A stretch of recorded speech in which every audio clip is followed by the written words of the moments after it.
27. Mateo capítulo 27, versículo 46. Vamos a ver un día más, un Viernes Santo más, profundizar y meditar en las palabras que Jesús dijo estando en la cruz. Mateo nada más menciona una de las 7 palabras o frases que Jesús dijo. En el Evangelio de Mateo solamente hay una. En el versículo 46, cerca de la hora novena, Jesús clamó a gran voz diciendo: Elí, Elí, lama sabactani. Esto es: Dios mío, ¿por qué me has desamparado?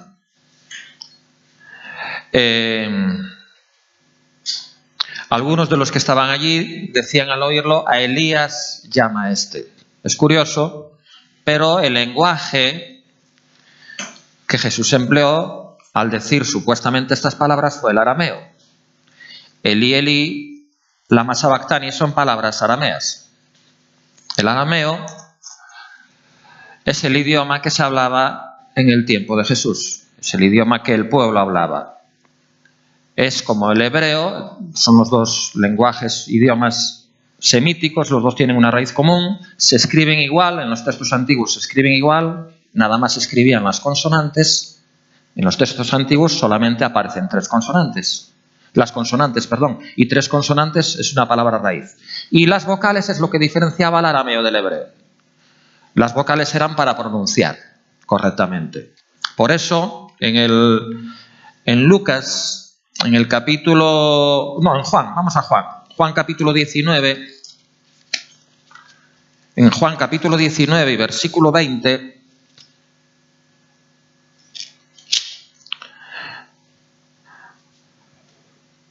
Bueno, vamos a leer Juan 19:19. Escribió también Pilato un título que puso sobre la cruz, el cual decía: Jesús Nazareno, Rey de los judíos. Y muchos de los judíos leyeron este título, porque el lugar donde Jesús fue crucificado estaba cerca de la ciudad. Y el título estaba escrito en hebreo, en griego y en latín. ¿Por qué Pilato escribió esto en hebreo, en griego y en latín? Porque quería que todo el mundo que pasase lo viera. Que todo el mundo se enterara. Lo escribió en hebreo porque era el idioma del pueblo judío. Lo escribió en griego porque era el idioma culto. El idioma de los filósofos, de los pensadores, el idioma de la élite. No era el idioma del pueblo, era el idioma de la élite. Y el latín, que era el idioma del Imperio Romano, la lengua oficial, digámoslo así. ¿Por qué no fue escrito en arameo, que era la lengua en la cual predicaba Jesús? Era la lengua en la cual se dirigía a los pescadores, a los agricultores, amas de casa, ganaderos, a la gente común y corriente. Jesús le hablaba en arameo, que repito, se escribía como el hebreo, pero las vocales hacían que sonara distinto. Era un idioma más corriente, más vulgar. El arameo antiguo se le llama peshita, que significa sencillo, significa claro y directo. Entonces, por eso aquí no dice que lo escribiera Pilato en arameo, porque se escribe igual que el hebreo, aunque se pronuncia distinto. No sé si me estoy dando a entender. Si fuera otra lengua diferente, os aseguro que Pilato lo escribiría ahí también en arameo, pero no hizo falta porque se escribe igual que el hebreo. ¿Y por qué digo todo esto? Porque llama la atención que haya tantos eruditos que se empeñan hoy día en afirmar que todo el Nuevo Testamento, así como nadie duda que el Antiguo fue escrito en hebreo, hay muchos eruditos que se empeñan en asegurar que todo el Nuevo Testamento fue escrito en griego, lo cual es falso. Lo digo así de rotundo, es falso. Porque si fuera cierto, no habría, como hay tantos textos en arameo, por ejemplo, en los Evangelios. Elí, Elí, lama sabactani es un ejemplo, que ya veremos que no es exactamente así. Pero cuando el Señor dijo talita cumi a aquella niña cuando la resucitó, niña, a ti te digo levántate, aparece aquí talita cumi, eso es arameo. Entonces, si originalmente fuera escrito en griego, ¿a qué viene a cuenta que haya tantas palabras en arameo? O por ejemplo, cuando dijo el Señor corbán, que significa consagrado o es mi ofrenda para Dios, ¿os acordáis? Cuando el Señor dijo, podemos buscarlo, está en Marcos 7:11. O sea, hay muchísimos ejemplos. Marcos 7:11. Pero vosotros decís, basta que diga un hombre al padre o a la madre, es corbán. Corbán es palabra aramea, que quiere decir mi ofrenda a Dios. La palabra corbán, la palabra aramea corbán significa mi ofrenda a Dios. Todo aquello con que pudiera ayudarte. Aquí Dios, el Señor les amonesta de que muchas veces desamparan a la familia, no porque es corbán, con el pretexto de que es para Dios, ¿no? Entonces, es otro ejemplo. O cuando, por ejemplo, el Señor avisó de ay de aquel que le dijera necio a su hermano. En arameo es raka. Y en la versión antigua aparece raka, que es otra palabra aramea. Amén, aramea. Satanás, aramea. ¿Cuál más? Belcebú, aramea. Y pudiéramos seguir. Y son palabras originales del arameo que están tal cual. Ni siquiera se han traducido. ¿En qué cabeza cabe que si Jesús... Es cierto que Pablo era muy culto y escribió muchas cartas, ¿verdad? Pero si Jesús hablaba en arameo, que era la lengua del pueblo judío, si Jesús hablaba arameo, con el lenguaje claro y sencillo para que todo el mundo lo entendiera, y Pedro, que era un humilde pescador, oía y veía lo que Jesús decía, ¿en qué cabeza cabe que escribiera en griego? ¿En qué cabeza cabe? Y quien dice Pedro, dice Juan, otro pescador humilde. ¿En qué cabeza cabe que los evangelios fueron escritos en griego? Es una falacia total. Fueron escritos en arameo, que es lo mismo que hebreo, porque ese es el lenguaje de Dios. Lo mismo que todo el Antiguo Testamento fue escrito en hebreo arameo. Con el Nuevo pasó exactamente igual. Hay quien dice, pero bueno, Pablo fundó muchas iglesias en Grecia y en Asia, entonces cabe, o es lógico suponer, que a ellos sí les escribió en su lenguaje nativo, sobre todo un hombre tan culto como Pablo. Bueno, quizás la duda esté en las cartas paulinas, en las cartas que Pablo escribió, pero no todos fueron a griegos. Escribió cartas a los hebreos, a los romanos, y ahí que usó. El latín para unos y el arameo para otros y el griego para otros. Es discutible. Es una suposición, pero no hay pruebas, es más que discutible. Y yo nada más quisiera, por último, daros un texto para que meditéis en él, en Hechos 17. En Hechos capítulo 17, luego nos centramos en lo que nos toca, que es en los evangelios. En Hechos 17,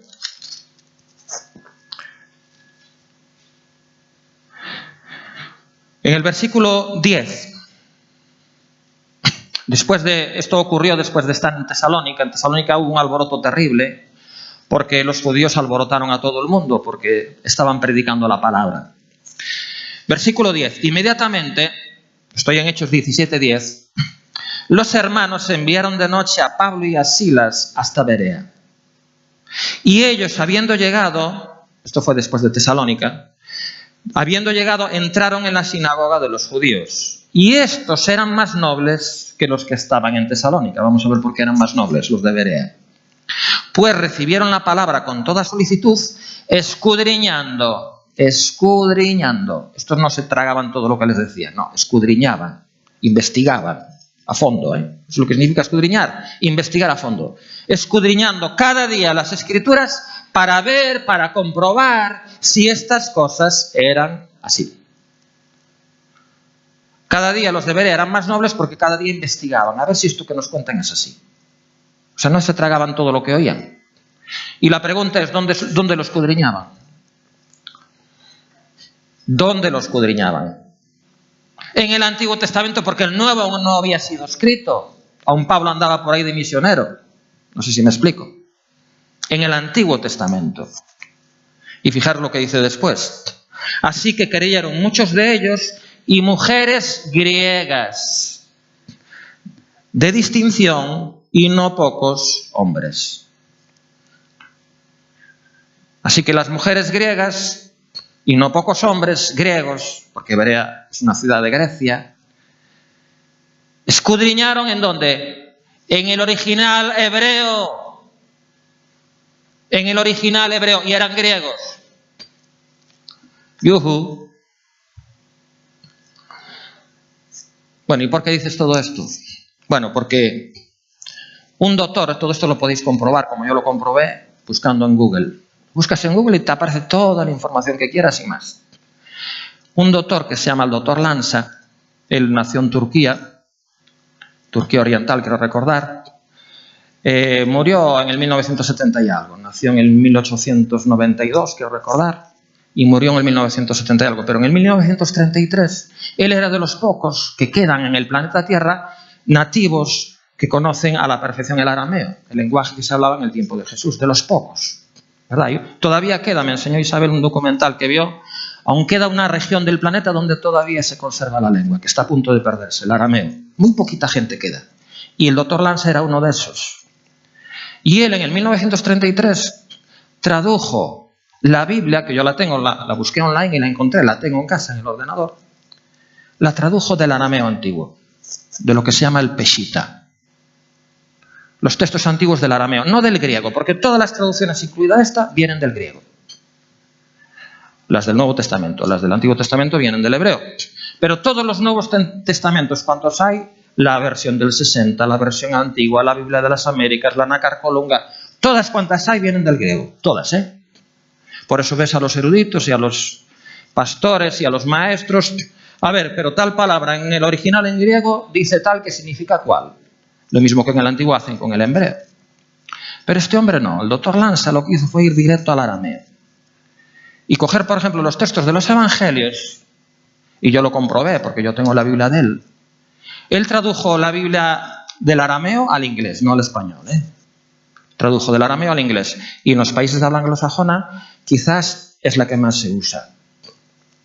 Cuando uno quiere ir y consultar el original arameo, van a la Biblia de él.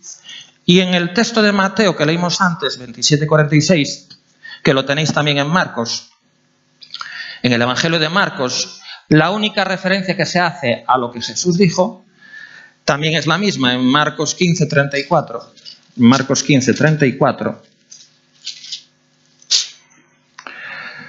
En Marcos 15:34, a la hora novena, Jesús clamó a gran voz diciendo: Eloi, Eloi, lama sabactani, que traducido es: Dios mío, ¿por qué me has desamparado? Lo mismo. Mateo y Marcos solamente mencionan esto. Dios mío, ¿por qué me has desamparado? Elí, Elí, lama sabactani. Vais a la traducción de este hombre, del arameo antiguo, del Peshita, y dice: Dios mío, por esto me has guardado, por esta causa, para esto me has reservado, me has preservado hasta aquí, para que viniera la cruz, para que llegara hasta la cruz. Esa es la diferencia clara entre la traducción del arameo antiguo y la traducción del griego. Ahora, ¿por qué hay tantos eruditos? A mí me llamó la atención que la mayoría rechazó al doctor Lanza, hasta la fecha, y se aferran al griego como clavo ardiente. Y cuando voy a indagar y a investigar por qué, oh sorpresa. Aparte de que muchos creen eso, que lo de Pablo, que escribía en griego porque muchas iglesias eran de Grecia y tal y cual, pero se apoyan sobre todo en el Salmo 22, que para allá vamos. Y yo, perdonando la expresión, aluciné, porque claro, si vamos al Salmo 22, aquí es donde vais a ver las cosas claramente como las vi yo. El Salmo 22. Y lo podéis buscar en comentarios bíblicos, en diccionarios bíblicos, en comentarios teológicos. Y yo digo, ¿cómo es posible que tanta gente cometa el mismo error? En el Salmo 22, yo lo vi tan claro como el cristal. El Salmo 22 es un salmo profético acerca de la cruz. Ahora lo vas a comprobar. Abre tu Biblia, por favor, en el Salmo 22. Quiero que seáis como los de Berea. Que no creáis todo lo que yo os digo, sino que escudriñéis para comprobar que esto es así. Y si estoy equivocado, me decís un momentito, que yo creo que no es así. Salmo 22. No todo el salmo es profético acerca de la cruz, pero algunas partes del Salmo 22 sí. Por ejemplo, fíjate lo que dice. Vamos a leer a partir del 16. ¿Estás ahí? Salmo 22, 16. Porque perros me han rodeado. Ya sabemos que los perros lo que hacen es ladrar y morder, ¿verdad? Estoy claro, aquí está hablando en lenguaje metafórico, ¿no? Me han cercado cuadrilla de malignos. Horadaron mis manos y mis pies. Eso fue lo que hicieron con Jesús en la cruz, ¿no? Al clavarle los clavos. Horadar es agujerear. Horadaron mis manos y mis pies. Contar puedo todos mis huesos. Entre tanto, ellos me miran y me observan. Repartieron entre sí mis vestidos. Esto lo podemos buscar en los evangelios. Los romanos repartieron sus vestidos y sobre mi ropa echaron suertes. Eso lo hicieron con la túnica, que no quisieron romperla y la sortearon. Entonces, como veis, hay algunas partes que claramente se refieren a la cruz. Que repartieron sus vestidos, que echaron suertes, que sus manos fueron horadadas y sus pies también. Y si os fijáis el versículo 1, ¿qué dice? ¿Qué dice Salmo 22.1? Dios mío, ¿por qué me has desamparado? De ahí lo coge. Dice, como el Salmo 22 es un salmo profético acerca de la cruz, versículo 1, las palabras citadas en el Evangelio de Mateo y en el Evangelio de Marcos. Pero, seguir leyendo. ¿Qué dice después de por qué me has desamparado? ¿Por qué estás tan lejos de mi salvación y de las palabras de mi clamor?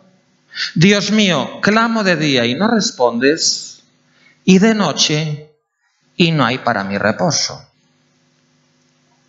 Clamo de día y no respondes, y de noche no hay para mí reposo. ¿Creéis que esto es atribuible a Jesús en la cruz? Sinceramente. Clamo de día, nada. Clamo de noche, nada. Ahora lo comprobamos. Pero no todo el Salmo se refiere a Jesús, sino fijaros la final del Salmo. El versículo 29, por ejemplo, la parte final del Salmo dice: comerán y adorarán todos los poderosos de la tierra, se postrarán delante de él todos los que descienden al polvo. Esto es profético. Esto aún no ocurrió. Porque, para empezar, no todo el mundo murió todavía. Pero aquí profetiza que todos los que pasan por la humillación y la muerte van a tener que postrarse delante de él. Esto no está hablando de la cruz, es algo profético que ha de ocurrir. Y dice, por ejemplo, aun el que no pueda conservar la vida, su propia alma, es decir, aun el que no sea converso, va a tener que inclinar. Está escrito, ¿no?, que toda rodilla se doblará y toda lengua confesará. Entonces vemos que la parte final del Salmo no se refiere a la cruz de Jesús. Y pasa lo mismo con la primera parte. Os lo demuestro en Juan 11. Juan 11. Ahora volvemos para ahí. Pero en Juan capítulo 11, versículo 41 y 42, cuando Jesús resucita a Lázaro, fijaros, antes de resucitarlo, en Juan 11, 41 y 42, ahora vais a verlo claro por fin. Entonces quitaron la piedra de donde había sido puesto el muerto, y Jesús, alzando los ojos a lo alto, dijo: Padre, gracias te doy por haberme oído. Y fíjate lo que hizo ahora. Yo sabía que siempre me oyes, pero lo dije por causa de la multitud que está alrededor, para que crean que tú me has enviado. Yo sabía que siempre me oyes. Entonces, ¿cómo casa esto con el Salmo 22.1? Clamo de día, no me oyes. Clamo de noche, no hay forma. A ver, ¿en qué quedamos? Aquí diciendo, yo sabía que siempre me oyes, y en el otro lado dice, ni a tiros, vamos, ni de día ni de noche me haces caso. Entonces, el Salmo 22.1, ¿a quién se refiere? Al rey David. El Salmo 22 mezcla experiencias personales del rey David con el mensaje profético de la cruz y con el mensaje al final del Salmo profético de cara al futuro, lo que ha de ocurrir que aún no ocurrió. O sea, no todo es de la cruz, a lo que voy. Y es diferente lo que dice el Salmo 22.1 en el original, que yo hasta lo busqué en la Biblia hebrea. Significa Elí, Elí, lama, bueno, yo no me acuerdo exactamente, asbactani, algo así, en el original hebreo. Y luego en la traducción del Dr. Lance, en el original arameo, dice Elí, Elí, lemana, sabactán. O sea, cambian ahí unas pocas letras. Y cambia la traducción, y cambia el sentido, y cambia todo. ¿Qué os parece? ¡Yujú! Una última meditación. La mayoría está en contra de lo que yo os estoy diciendo y de lo que este hombre dijo. La gran pregunta es, ¿tiene la mayoría siempre la razón? ¿Qué dice la Escritura? Ancho y espacioso es el camino que lleva a la perdición, y muchos, la mayoría, van por él. Estrecho y angosto es el camino que lleva a la vida, y pocos lo hallan. De acuerdo con eso, ¿quién tiene la razón? ¿La mayoría o la minoría? La minoría. Dilo. La minoría. La minoría tiene la razón. no la mayoría. Así que no van a decir, no, es que todo el mundo piensa y cree. Sí, es cierto, la mayoría piensa y cree que esto fue originalmente escrito en griego y luego le dan interpretación a ese texto de Jesús. No, claro, es que el Padre se apartó de él porque como estaba ahí el pecado, entonces el pecado como que le huele mal a Dios y se apartó. Pero no estaba haciendo la voluntad del Padre. Entonces iba a apartar y lo iba a desamparar y no lo iba a oír cuando estaba precisamente haciendo la voluntad del Padre. Pues si no lo oyera, entonces cuando oró, Padre, perdona a los que no saben lo que hacen, pues no le haría ni caso. Y los fulminaría a todos, porque no lo oiría. Como estaba cargado de pecado. No sé si me estoy dando a entender. ¿Cómo lo iba a desamparar si era su hijo amado, su hijo unigénito? Dice, este es mi hijo, a él oíd. Este es mi hijo amado en el cual tomo contentamiento. ¿Cómo lo iba a desamparar? ¿Cómo Jesús se iba a quejar? ¿Por qué me abandonaste? Fijaros, es que todo encaja muy bien cuando las cosas están en su justo punto. En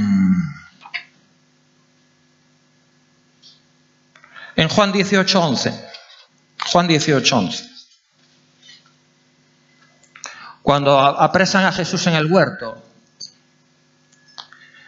y va Pedro, saca la espada, no nada más sabía pescar, sabía usar la espada también, y le corta la oreja a Malco, el siervo del sumo sacerdote. Y va Jesús, coge la oreja y se la pone en su sitio. Qué cosas, ¿no? Esto en el huerto de Getsemaní. Y fijaros lo que dice ahora. Jesús entonces dijo a Pedro, mete tu espada en la vaina. La copa que el Padre me ha dado, ¿no la he de beber? Está hablando de la cruz. La copa que el Padre me ha dado, ¿no la he de beber?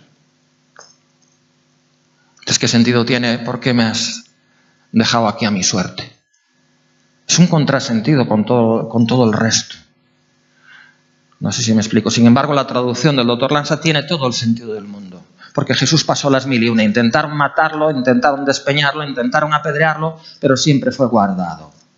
Con que hasta en el huerto de Getsemaní sudaba gotas de sangre, estuvo a punto de morir ahí. Cuando le dijo, Padre, pasa de mí esta copa, se refería a la copa de morir allí mismo en el huerto. Fue salvado y fue preservado y fue guardado a través de todas las experiencias que vivió, que fueron muchas. ¿Para qué? Para llegar hasta la cruz. Ese era el momento culminante, para eso vino. Estaba profetizado, como leímos antes en el libro de Isaías. Isaías 53, el Mesías, aquí iba a venir a ser herido, a ser molido por nuestros pecados, a que el castigo de nuestra paz fuera sobre él, para recibir sanidad a través de sus llagas, a que Jehová pudiera cargar en él todo nuestro pecado, para que nosotros fuésemos hechos justicia de Dios en él. Él fue hecho pecado para que nosotros fuésemos hechos justicia. Muy bien, todo esto lo quería aclarar y creo que ha quedado claro. Amén. Entonces yo no me creo que hayan escrito en griego los judíos. Yo creo que escribieron en hebreo, que es lo mismo que el arameo. Porque ese es el lenguaje de Dios, porque ese era su propio lenguaje, porque ese es el lenguaje en el cual Jesús predicó y Jesús enseñó. Para mí este hombre tiene toda la razón del mundo. Pero quién sabe, hay tantos intereses creados, tantas Biblias, tantas traducciones y tantas cosas y tantos comentarios bíblicos que desmontar todo eso es como desmontar que los motores de los coches funcionen con gasolina.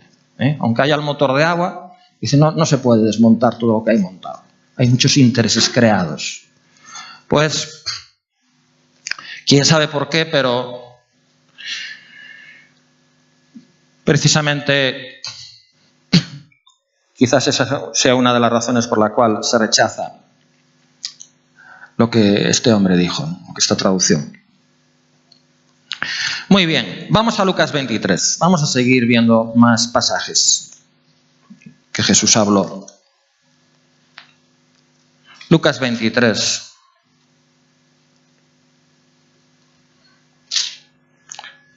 Versículo 34.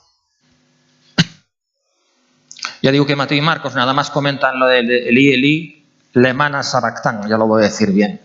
Ya no voy a decir lama sabactán, y voy a decir lemana sabactán, que es lo correcto, como estaba escrito en el original arameo. Me olvidé de deciros, esto se lo comenté a mis hijas en casa, pero ¿os acordáis de aquel pasaje? Fijaros lo que es una traducción. Ana lo sabe bien porque es lo que estudia en la universidad. ¿Os acordáis de ese pasaje donde Jesús dice que es más fácil pasar un camello por el ojo de una aguja que un rico entre en el reino de los cielos? Pues me puse a investigar y le resulta que la palabra original en arameo para camello es la misma palabra para cuerda, es decir, tiene doble significado. Hay palabras que tienen doble significado, como por ejemplo luna, se refiere al satélite y se refiere a la luna del escaparate, por ejemplo, y es la misma palabra, ¿no? Pues la palabra aramea original significa tanto camello como cuerda. Ahora, ¿cuál tiene más significado? ¿Lo del camello por el ojo de la aguja o la cuerda por el ojo de la aguja? ¿Cuál tiene sentido? La cuerda. Es otro ejemplo que ponen de cómo la traducción del griego, cómo a veces se trastocó. Porque en una traducción siempre se pierden cosas. Pero si vas al original arameo todo cobra sentido. Pero claro, tiene que ser alguien que domine el idioma nativo. Porque si es alguien que no domina el idioma nativo pueden pasar esas cosas. Que se ponga camello donde tenía que poner cuerda. Aunque en el original es la misma palabra, no sé si me explico, pero en la traducción, allá va, se lió el tema. Por eso siempre hay que ir al original, siempre, en hebreo. Porque el pueblo escogido es hebreo. Porque los instrumentos y los vasos que Dios utilizó para escribir esta Biblia son hebreos. Y su idioma, el hebreo y el arameo. Amén. Gloria a Dios. Muy bien. Lucas 23, versículo 34, Jesús decía: Padre, perdónalos porque no saben lo que hacen. Y repartieron entre sí sus vestidos echando suertes, lo que leímos en el Salmo 22. Bueno. Padre, perdónalos porque no saben lo que hacen. Tantas veces lo oímos, pero qué difícil es vivirlo, ¿eh? Pero Jesús, qué gran predicador, ¿eh? Porque Él ponía por obra lo que enseñaba. ¿Os acordáis cuando enseñó en el Sermón del Monte? Amad a vuestros enemigos, bendecid a los que os maldicen, orad por los que os persiguen y os ultrajan. Lo podemos buscar, está en el Sermón del Monte. ¿Os acordáis de todo eso? Y aquí está Él poniendo por obra lo que Él mismo enseñó. Orando por aquellos que lo injuriaban, que lo insultaban. Padre, perdónalos. Si no ora por ellos, yo creo que el Padre allí mismo los fulmina. Porque aún estando en la cruz, estando allí injuriándolo, meneando la cabeza y diciéndole de todo: anda, tú que decías que ibas a levantar el templo en 3 días. Tú que esto y tú que lo otro y así, ¿no? Sálvate a ti mismo. Si no ora por ellos, yo creo que el Padre los fulmina allí mismo. Entonces vemos a Jesús poniendo por obra lo que predicaba. Y esto no es fácil. Amar a los enemigos y bendecirlos y orar por ellos es la cosa más difícil que hay. A mí me cuesta horrores, no sé a ti. Si para ti es fácil, por favor, ven aquí y toma el sitio. Porque eres mucho más espiritual que yo. A mí me cuesta horrores. Y sin ayuda del Señor lo veo imposible, vamos. Solo en momentos en que Dios de alguna manera pues está ahí obrando en mi corazón, puedo hacerlo. Si no, por mí mismo, en mi carne hago todo lo contrario. En mi mente y en mi corazón los deshago. Así hablando. Pero claro, nada más con ayuda del Señor uno puede intentar hacer lo correcto. Ahora, ¿qué consecuencias tuvo esto? Lo que dice en el versículo 43. Bueno, vamos a leer. Versículo 35, vamos a leer todo el pasaje. Y el pueblo estaba mirando y aún los gobernantes se burlaban de él diciendo: a otro salvó, sálvese a sí mismo si este es el Cristo, el escogido de Dios. Los soldados también escarnecían acercándole y presentándole vinagre y diciendo: si tú eres el rey de los judíos, sálvate a ti mismo. Había también sobre él un título escrito con letras griegas, latinas y hebreas: este es el rey de los judíos. Bueno, ya habéis todo el panorama, todo el mundo injuriándolo, burlándose, escarneciéndolo, ofreciéndole vinagre. Y uno de los malhechores que estaban colgados le injuriaba diciendo, hasta uno que estaba crucificado junto a él le injuriaba también: si tú eres el Cristo, sálvate a ti mismo y a nosotros. Respondiendo el otro le reprendió diciendo: ¿ni aún temes tú a Dios estando en la misma condenación? Nosotros, a la verdad, justamente padecemos, porque recibimos lo que merecieron nuestros hechos. Mas este ningún mal hizo.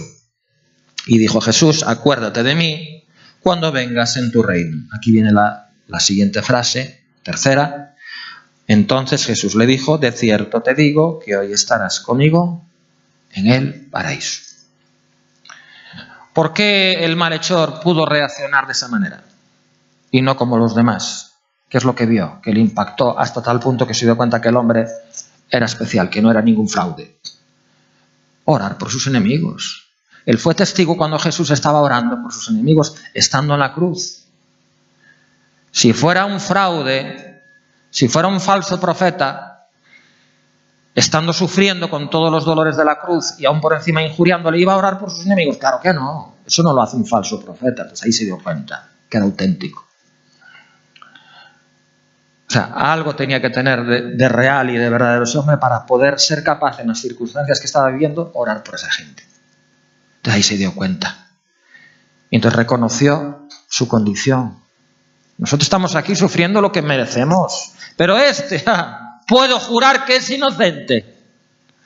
Así que si es verdad todo lo que dices, te puedes acordar de mí cuando vengas en tu reino.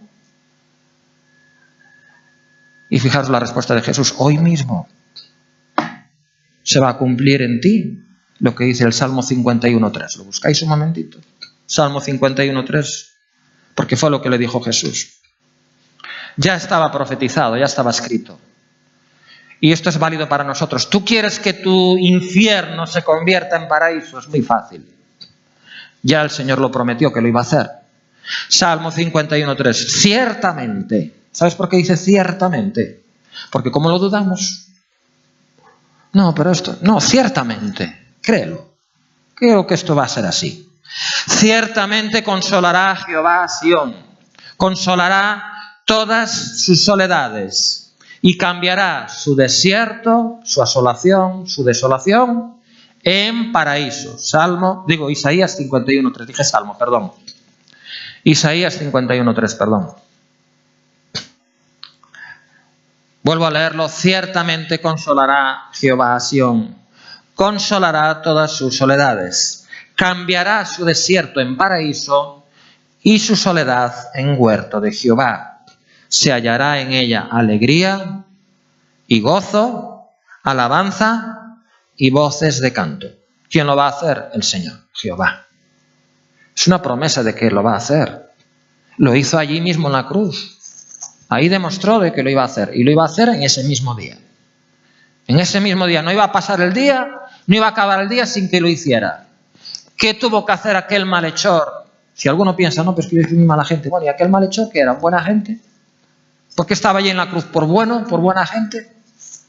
Pero a pesar de lo que hizo, a pesar de sus errores, de sus fallas, de sus debilidades y de sus flaquezas, luego hizo lo correcto, que fue confesar. Número 1, reconocer su pecado, su condición. No culpar a nadie más. Dice, no, yo soy culpable.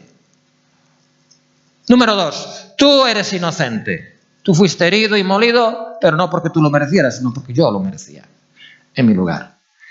Y luego, por último, suplicarle. Dice, acuérdate de mí. Ya sé que no merezco nada. Ya sé que yo merezco el castigo que tú, si sufriste en mi lugar, acuérdate de mí. Y bueno, no termina el día sin que Dios cambie tu situación interna. Tal vez la externa no, pueda tardar más tiempo, pero la interna la cambia. Tus sentimientos los va a cambiar. Cambiará tu desierto en paraíso.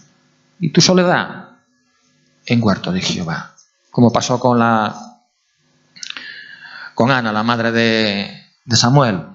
¿Os acordáis? Estaba tan hecha polvo aquella pobre mujer. Pero desde aquel momento en que ella derramó su alma en el templo y que recibió la palabra profética del sumo sacerdote Elí, desde ese momento nunca más estuvo triste. Cambió su situación interna. La externa también cambió, pero tardó más tiempo. Pero la interna cambió en ese mismo día.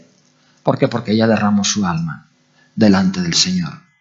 Y el Señor la cambió en ese mismo momento. Gloria a Dios. Así que Dios cambia nuestro desierto en paraíso. Lucas 23. Vamos a la cuarta.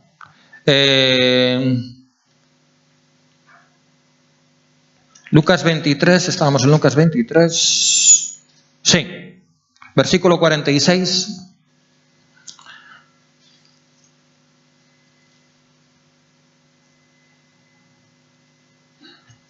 Lucas 23, 46.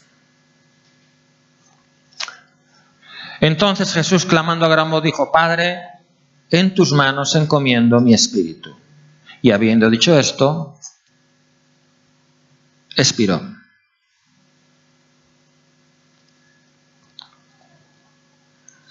Esto estaba profetizado también en un salmo.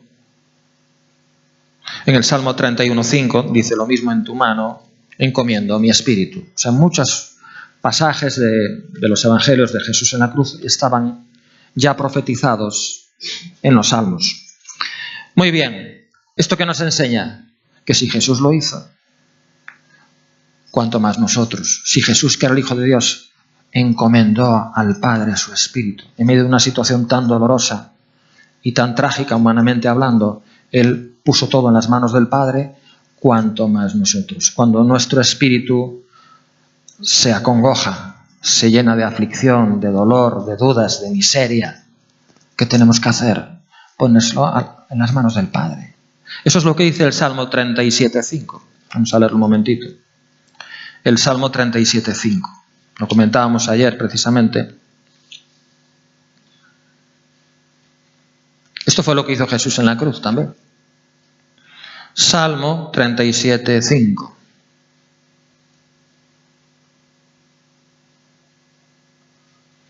Encomienda a Jehová tu camino, fue lo que hizo el Señor en la cruz. En tus manos encomiendo mi espíritu. Encomienda a Jehová tu camino, tu situación, tus circunstancias, tu vida, tu problema. Llévaselo a Él, encomiéndaselo a Él. Y confía en Él, confía en Él. Eso quizás sea lo más difícil. Esperar confiadamente. Llévale el problema y luego ya no te aflijas más por él. Despreocúpate. ¿Y entonces qué va a hacer? Él va a hacer. Él hará. Él hará. ¿Y qué es lo que va a hacer? Dice: exhibirá tu justicia como la luz y tu derecho como el mediodía. ¿No lo hizo con Jesús acaso? ¿No se le llama a Jesucristo el justo? No exhibió el Padre, y lo va a seguir haciendo por la eternidad. No está exhibiendo su justicia como la luz. No es el Rey de Reyes, no es el Señor de Señores. Hasta los musulmanes creen que Jesús era un profeta, un hombre santo y justo. Hasta los musulmanes lo creen. ¿Quién hay que dude de la justicia de Jesús? Hasta los ateos lo reconocen. De la religión y de los religiosos no quieren saber nada, pero de Jesús reconocen que ese hombre era santo y justo por todo lo que dijo, por todo lo que hizo. Él encomendó todas las manos del Padre y el Padre exhibió y sigue exhibiendo y lo seguirá haciendo su justicia. A pesar de que hubo en aquel tiempo aquellos que lo injuriaron y que lo menospreciaron y que todo eso, porque formaba parte del plan maestro, ¿verdad? Que Él pagara el precio en nuestro lugar y nos comprara de regreso y abriera el camino hacia el Padre, pero por la eternidad Dios sigue exhibiendo su justicia y su derecho. Muy bien. Vamos al Evangelio de Juan por último. Ya hemos estado en Mateo, Marcos, en Lucas. Vamos a ver las últimas 3 frases en el Evangelio de Juan. Juan capítulo 19.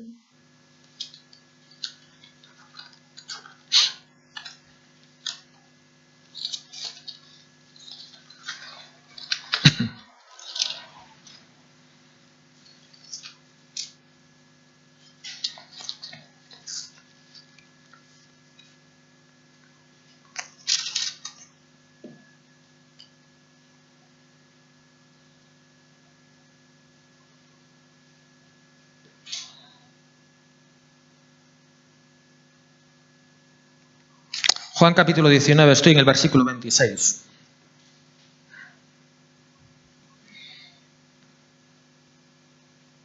Cuando vio Jesús a su madre, ¿estáis ahí? Juan 19, 26.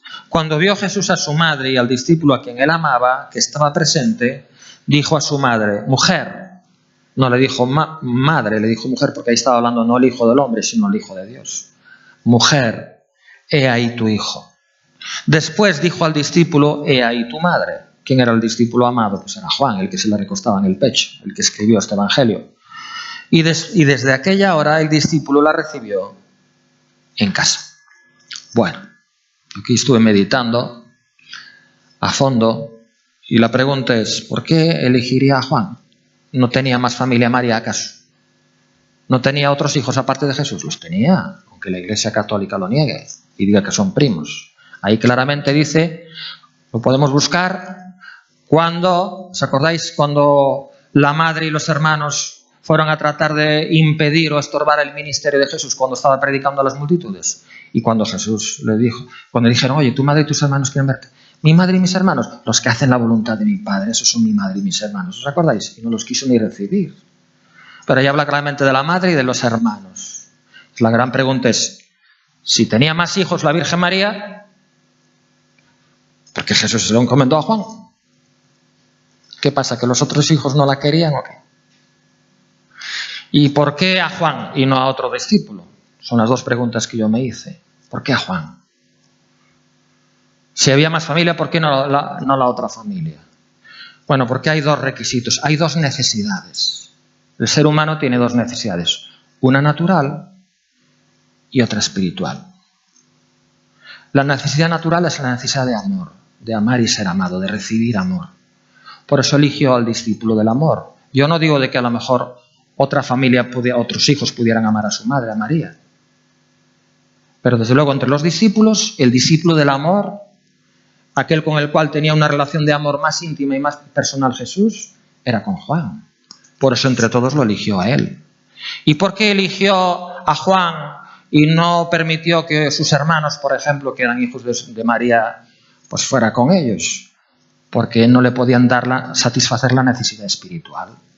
Porque no creían en él. En ese momento no creían en él. Después se convirtieron más adelante. Pero ellos trataban de estorbar y de impedir el ministerio de Jesús. Entonces, no era bueno para su madre, espiritualmente hablando, que estuviera con gente que iba a serle piedra de tropiezo. No sé si me explico. Por eso eligió a Juan. Porque iba a satisfacer su necesidad espiritual y también la natural, porque le iba a dar amor. No sé si me estoy dando a entender. El amor es lo fundamental. De nada sirve el parentesco sanguíneo, la consanguinidad, si no hay amor. De poco sirve. El verdadero amor es lo que cuenta. Si alguien te ama, sabemos lo que significa el amor. Amar es dar, te va a dar y no nada más cosas materiales, te va a dar. De sí, de su tiempo, de su vida, va a darte lo que tú necesitas. Porque amar significa dar. Y luego amar significa acercar. Si esa persona te ama, te va a querer tener cerca. Si no, no. Por eso entendemos por qué Jesús, de alguna manera, procuró el bien, el bienestar y el beneficio de su propia madre, ¿verdad? Buscándole al discípulo del amor, a alguien que podía proveer para todas sus necesidades, tanto naturales como espirituales. Versículo 28, estamos en Juan 19, 28, ya voy terminando. Después de esto, sabiendo Jesús que ya todo estaba consumado, dijo, para que la Escritura se cumpliese, tengo sed. Bueno, ese es el Salmo 69, 21. Si lo queréis buscar, ahí está profetizado. Todo esto está profetizado en los Salmos. Salmo 69, 21.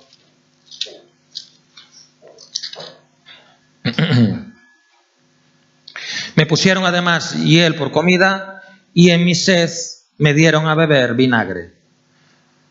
Por eso dice a continuación en Juan 19, 29, estaba allí una vasija llena de vinagre, entonces ellos empaparon en vinagre una esponja y poniéndola en un hisopo se la acercaron a la boca. ¿Creéis que Jesús no conocía el Salmo 69 y lo que decía? Claro que sí, él sabía lo que iba a pasar y aún así dijo tengo sed. Sabía que le iban a dar vinagre. ¿Qué representa el vinagre? La amargura de la cruz, humanamente hablando. Sí, el vinagre es agrio, amargo, no es lo mejor para calmar la sed. Pero él sabía que le iban a dar eso. Porque realmente ¿de qué tenía sed Jesús? De beber la copa de la que antes hablamos. Dice, la copa que cuando os acordáis reprendió a Pedro por cortarle la oreja a Malco en Getsemaní y le dijo, la copa que mi Padre me ha dado para beber, ¿no la voy a beber? De eso tenía sed Jesús, de beber esa copa. Aunque esa copa implicara amargura y dolor. Es lo que el vinagre representa. No sé si me estoy dando a entender. Y por último, para terminar, en el versículo 30, cuando Jesús hubo tomado el vinagre, dijo, cuando él aceptó voluntariamente la amargura de la cruz, dijo, consumado es, y habiendo inclinado la cabeza, entregó el Espíritu. Bueno, para terminar, Pablo dijo, he peleado la buena batalla, he acabado la carrera y he guardado la fe. Y Jesús, cuando terminó el mensaje a las 7 iglesias, y con esto termino, en Apocalipsis 3, os animo a que lo busquéis, Apocalipsis capítulo 3, cuando termina el mensaje a la última de las 7 iglesias, el mensaje a la Odisea, en el versículo 21 dice,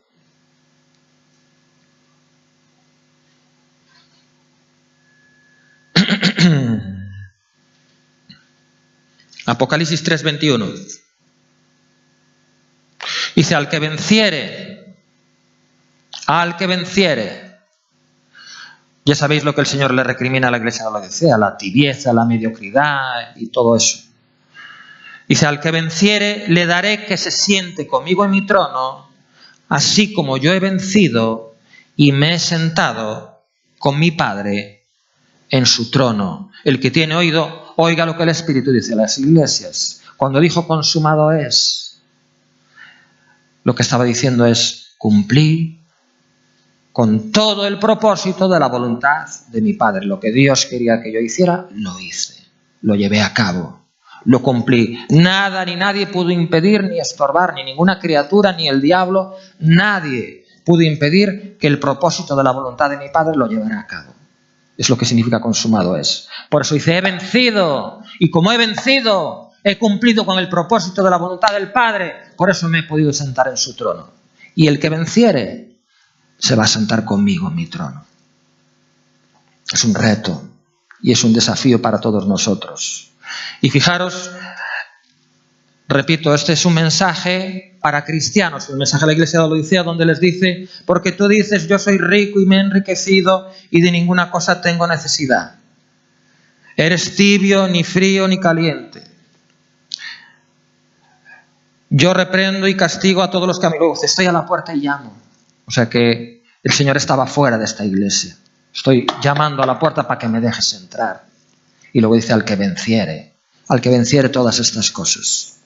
¿Sí? Al que sea capaz de oír su voz, de abrir la puerta, de vencer la tibieza, de ya no ser más tiempo tibio, de no considerarse a sí mismo rico y que no tiene necesidad de ninguna cosa, al que sea capaz de vencer todo eso. Y de pararse firme en la verdad, en su verdad, y cumplir el propósito de la voluntad del Padre, sea este cual sea.